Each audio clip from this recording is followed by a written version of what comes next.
Private John P. Jones, circa 1863.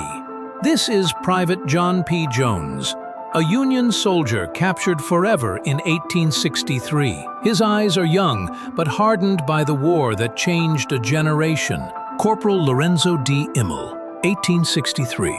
This is Corporal Lorenzo D. Immel, one of the rare few to receive the Medal of Honor. He served with courage, and this photo remains his silent witness. Private Isaac H. Banks, 1863. Private Isaac H. Banks of the Union Army, young, steady, and dressed in full uniform, staring into history.